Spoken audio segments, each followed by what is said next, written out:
content within this videos is intended for mature audiences only. Thank you for watching. Please subscribe. A little different for y'all today. We got Ching versus Asian Boys, War in LA or Los Angeles. Has genuine So parts, yeah, it's a little bit something accessories, different. I'm not too familiar with the gang culture in LA. I know it's Crips and Bloods, obviously, who don't know that. But like as far as South Side, East Side, North Side, I know about the Nortinos, the Sodanos, how they got beef with each other and shit like that. But I just know pretty much the general information about the gangland in LA. So let's get it. Is kicker, and he walks into this El Monte pool hall with a swagger. It is a hangout for his gang, the Asian Boys. He doesn't know as he stands here talking to some girlfriends, is it will be his last night alive. When it comes to the state of California, some of the most well-known Asian gangs have been cemented in history thanks to shows like Gangland. However, many have stated that Gangland got a lot of information. I know Asians was in LA like that. Wrong when it came down to the beef between two of the biggest Asian gangs in all of California. If you've been with the channel for a while now, a lot of you may remember my video I did about a gang called Ching, and for a couple of reasons I had to take that video down. In my previous video I did about the Dubs, aka Ching, it was more focused on their history. But in today's episode we're going to be taking a look at Ching and the Asian Boys because this beef changed the way police looked at the Asian gangs in California forever. But before we get into the video, don't forget to get at me on Instagram if you have any video ideas for me. Also, I want to give a quick shout out to a YouTube channel called Forgotten Streets. All right, come on, brother. Always, if you want to send me something, further ado, let's get into it. We've talked about the Asian Boys a lot on this channel because they've been involved in a lot of street politics. So the Asian Boys, they've been doing their thing since the 80s. But what a lot of people forget is that Ching has been doing their thing since the 60s. Ching translates into Chinese youth. Most of the OGs were usually from South China and Hong Kong. They were originally formed in San Francisco's Chinatown. And like many other Asian gangs, they were formed to protect their own. Aside from San Fran, Ching also started a chapter in the Chinatown district of Los Angeles. And somewhere between the late 60s and early 70s, Los Angeles got a Chinatown? Protect their own. Aside from San Fran, Ching also started a chapter in the Chinatown district of Los Angeles.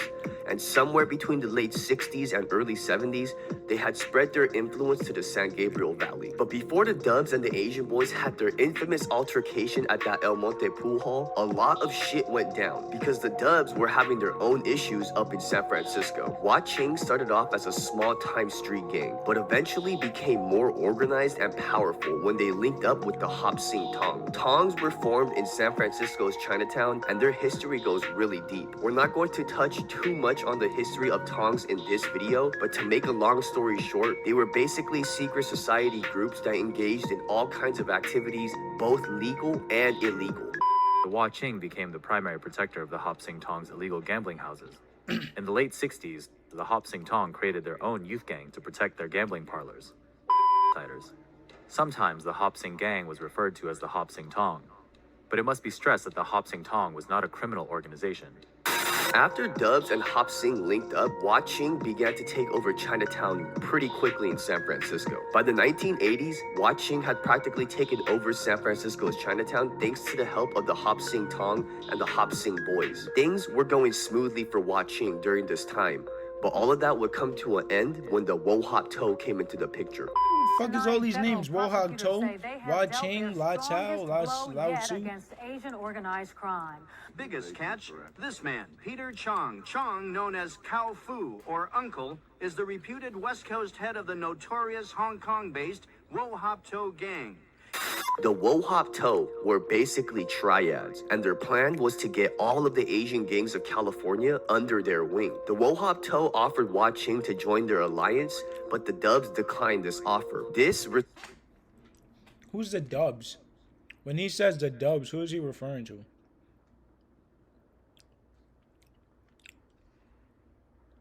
The Dubs.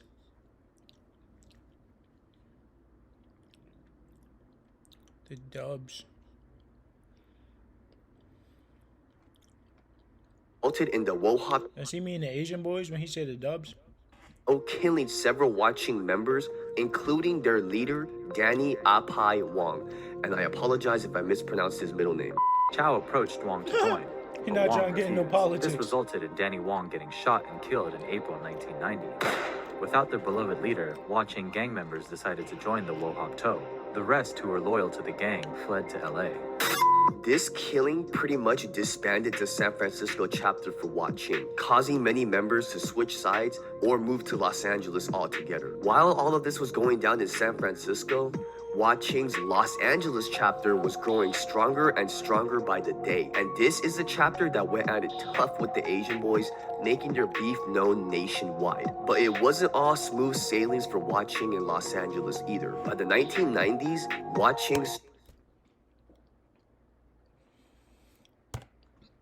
Cal leader Tony Young had some disagreements with top-ranking members, which caused the splitting into different sides. The 4 original sides were Ken's side, Sunny's side, Paul's side, and Taiwanese side. Each side were led by their Dai Lo, which translates into Big Brother. Despite the split, Watching remained organized and continued to grow. However, things began to change when the infamous shooting inside the pool hall went down. I'm sure all of you guys watching are very familiar with the news clip I played at the beginning of the video, but just in case you guys aren't and you've been living under a rock, I got you. On December 3rd, 1993, Lay Mack, also known as Kicker, got gunned down inside of a pool hall in El Monte by a Watching member by the name of Ching. I'm guessing the guy that got killed is from Asian Boys, and the guy that killed him is Watching. He just said that, but Got gunned down inside of a pool hall in El Monte by a Watching member by the name of China Dog. Kicker was a member of the Asian Boys Insanity Gang, also known as ABI. ABI was a separate gang that was originally not affiliated with the Long Beach Asian Boys, but sometime You have an alarming number of puppets. I sell them online. Let's make this puppet biz legit. Sometime in the 90s, Long Beach ABZ and ABI joined forces. I did a couple videos about the Asian Boys already, so make sure you guys go check out that video after you're finished with this one. I'm gonna have them linked in the description below. After Kicker was killed inside of the pool hall, the Asian Boys declared war against Watching. ABZ members started actively seeking rival gang members to kill, and this led to over 10 murders, a spree later dubbed Summer Madness. But it's alleged that it was way more than just 10 murders. These killings were incredibly violent, and the goal was to send out a message and also establish the Asian Boys as one of California's most ruthless gangs. The Asian Boys were on a bloodthirsty mission. However, it wasn't just rival gang members being killed. Innocent bystanders and even witnesses allegedly lost their lives during the Summer of Madness. Really scared. I thought like they won't stop, you know. I was like, what am I doing here? I'm not one of them, and I got shot, you know. Some of the most well-known Asian Boys gang members got multiple life sentences over this murder spree. But out of respect for their families, I'm gonna be withholding their pictures and names for this video. Aside from the Summer of Madness, Ching and Asian Boys have been involved in numerous altercations since instead of doing everything for the media. He ain't posted pictures and say their names out of respect for the families. I respect that.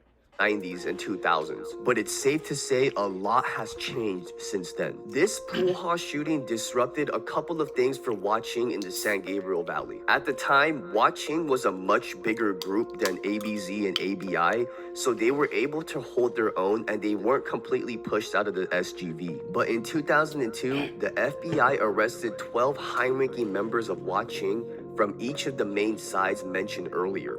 The leaders of Sunny's side, Ken's side, Paul's side, and Taiwanese side were all locked up, which caused a lot of the factions to get disorganized. Despite all of this, Watching is still around to this very day, for sure, but they maintain a much lower profile than before. Some have said they've become a lot more organized in the past 5 years. I mean, after all, it's a bit harder to make money from jail. I'm not saying that it's impossible, but come on, who likes being locked up? There's a lot we can learn from the Dubs and how they chose to move, because they really wised up and started focusing on getting this money, which is 100 times better than potentially catching life over a beef that started over 20 years ago. Watching probably realized that it's way easier to have all these streams of income, both legitimate and non-legitimate, when they don't have so much heat and attention from the authorities, because all this murder stuff it brings unwanted attention, and 9 times out of 10, it will fuck up any type of money play they got going on the side. A lot of these Asian gangs have adopted similar habits, and they've really strayed away from having beefs in the street, and they started paper chasing. Murders still happen, of course, but it's probably safe to say that the level of violence has gone down since the 2000s. If gangs continue to move in a similar direction, I wouldn't be surprised if the level of violence continues to go down. All of these gangs have their differences, but the one thing they can all agree on is that money is kinda nice to have. This lifestyle is not worth it, and I'll continue to preach this in all of my videos because I can guarantee you that any lifer doing life over this cause will tell you that this life ain't it. It's 2022. Times are changing. Opportunities are endless thanks to stuff like the internet, and a lot of people have capitalized on this. Look at Milk74, Bade Young, 1090 Jake. These are all people that would have a hard time finding good jobs in the real world, probably because of felonies and whatever the case is, but they have capitalized on YouTube, and a lot of people are seeing success. It doesn't always have to be YouTube, but I can promise you there are other ways to get this bag. Don't forget to leave a video a like if you enjoyed it, but until next time, I'll be seeing you guys later. Peace.